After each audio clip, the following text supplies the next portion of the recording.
Good morning, students, and once again I welcome you all here on online classes.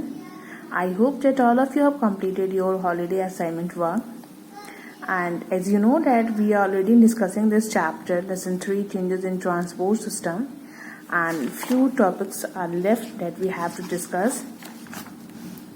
This water transport and air transport and airways. Okay, so we are going to discuss these two topics, that water transport and air transport. So all of you open your book and it is given on page number 19.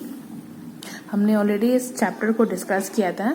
The types of transport, जैसे land transport में क्या था हमने discuss किया था, roadways and railways, and the second one is water transport जो हमें discuss करना है.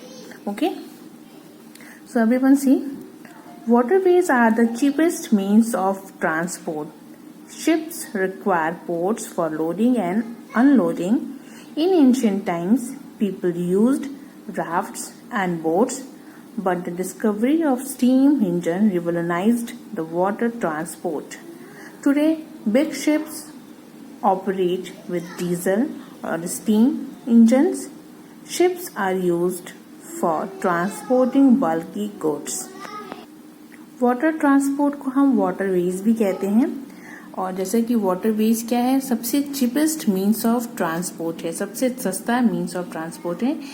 शिप, क्योंकि वाटरवेज है, वाटर ट्रांसपोर्ट है, तो इसमें शिप्स ही यूज होंगे, शिप्स ही चलेंगे. Ships require ports for loading and unloading, और शिप्स को चलने के लिए, ठीक है, इन्हें पोर्ट्स की ज़रूरत होती है, जिसकी वजह से ये पोर्ट्स पे ही जो सामान हम इनमें रखते हैं उन्हें लोडिंग और अनलोडिंग करने के लिए शिप्स को पोर्ट की ज़रूरत पड़ती है. इन एंशिएंट टाइम, पुराने टाइम में people used rafts and boats. ठीक है, पहले के टाइम में पीपल क्या राफ्ट्स का इस्तेमाल करते थे, बोट्स का इस्तेमाल करते थे. But the discovery of steam, लेकिन जैसे ही स्टीम का आविष्कार हुआ, engine revolutionised the water transport. ठीक है, इंजन्स ने एक क्रांति ला दी वाटर ट्रांसपोर्ट में.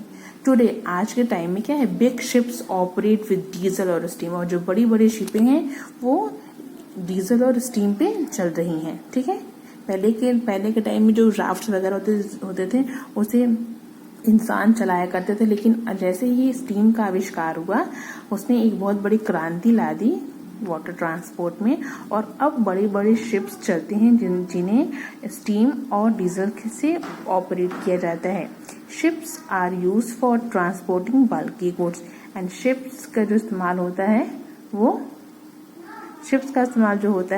वो बल्कि गुड्स को ट्रांसपोर्टेशन के लिए, यहाँ से वहाँ तक पहुँचाने के लिए होता है. बल्कि गुड्स क्या होते हैं, जो एक बहुत ही ह्यूज क्वांटिटी में हम उन गुड्स को एक शिप से दूसरी एक कंट्री से दूसरी कंट्री में या एक सिटी से दूसरी सिटी में पहुंचाते हैं. Okay, unlike olden days, nowadays ship moves faster and carry more goods.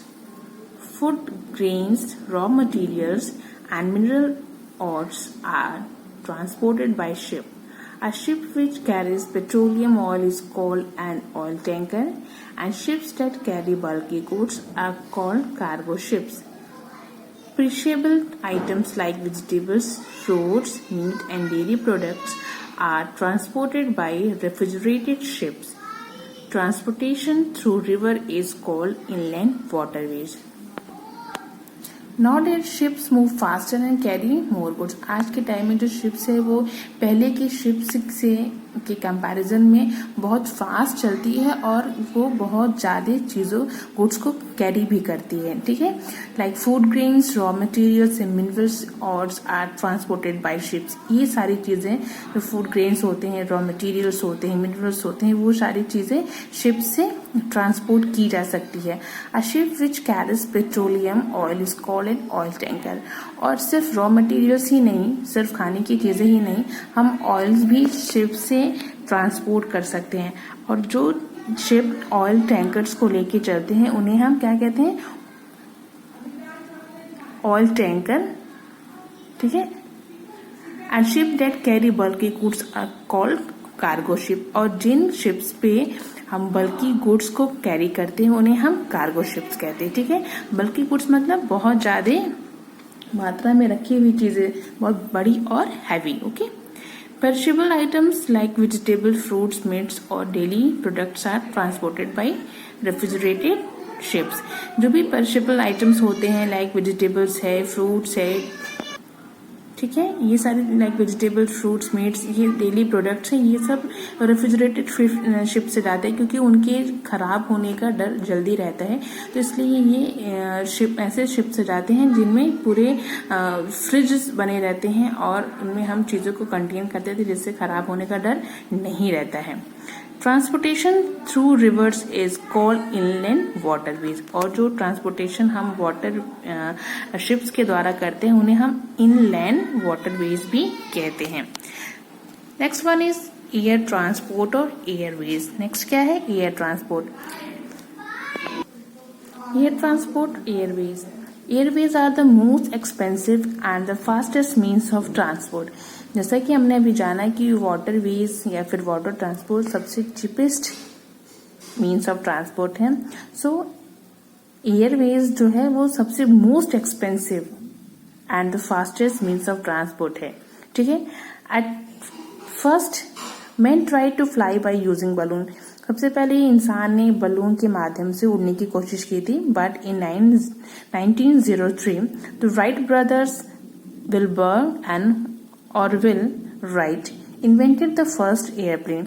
लेकिन 1903 में जो राइट ब्रदर्स थे उन्होंने फर्स्ट एरोप्लेन का इन्वेंशन किया था। It only flew 230 metres in 12 second.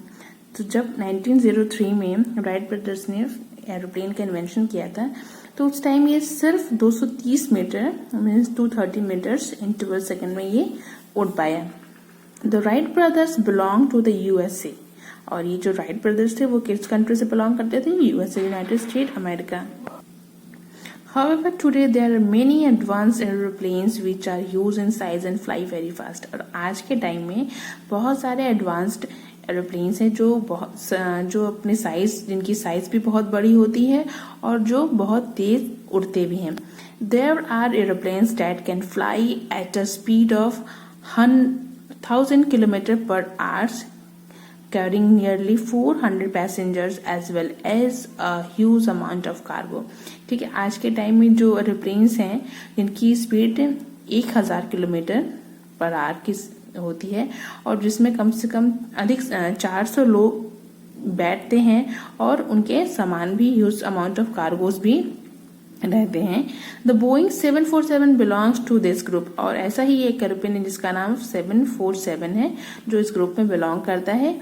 All the major cities in the world like London, Paris, New York, Rome, जिरान, Moscow etc have big airports with modern facilities, और इन सारे cities के पास क्या है? मॉडर्न एयरपोर्ट है with modern facilities. Big airports हैं विथ मॉडर्न फैसिलिटीज। जो देश विदेश के लंदन है, पेरिस है, न्यूयॉर्क, रोम, जिरान, मैस्को, ये सारे, इन सारे शहरों में बड़े बड़े एयरपोर्ट्स हैं। ठीक है, और जिनके पास मॉडर्न फैसिलिटीज भी है। The Heathrow airport of London is one of the busiest airport in the world, और लंदन का हीथ्रो एयरपोर्ट है जो वर्ल्ड का सबसे बिजीएस्ट एयरपोर्ट है। ठीक है, in our country government run Air India operates international and domestic flights. हमारी कंट्री में जो एयर इंडिया फ्लाइट्स है जो गवर्नमेंट रन करती है वो इंटरनेशनल एंड डोमेस्टिक फ्लाइट्स को चलाते हैं। Air Asia, Jet Airways and IndiGo are some private airlines. जैसे कि आपने इनके नाम सुने होंगे, Air Asia, Jet Airways and IndiGo are some, क्या है ये सारे? ये कुछ प्राइवेट एयरलाइंस है which run domestic flights in India, जो सिर्फ डोमेस्टिक फ्लाइट्स को चलाते हैं। डोमेस्टिक फ्लाइट्स वो हैं जो सिर्फ एक कंट्री में एक सिटी से दूसरी सिटी रन करते हैं, और इंटरनेशनल फ्लाइट्स है जो एक कंट्री से दूसरी कंट्री में जाया करते हैं। इसी तरह जो लंदन का हीथ्रो एयरपोर्ट है वो एक इंटरनेशनल फ्लाइट एयरपोर्ट है जहां, और इसी कारण वो सबसे बिजिएस्ट एयरपोर्ट माना जाता है क्योंकि वहां पे उस एयरपोर्ट से हर देश में जाने के लिए आपको फ्लाइट्स मिलते हैं और इसी कारण उसका नाम इतना फेमस है कि वो वर्ल्ड का सबसे बिजिएस्ट एयरपोर्ट है. So we have done here the waterways and air transport, and we will do the question answer of this lesson, and take the correct option whatever is given in this practice session. Like this, take the correct option, answer the following question, fill in the blanks and match the following and true and false. Okay.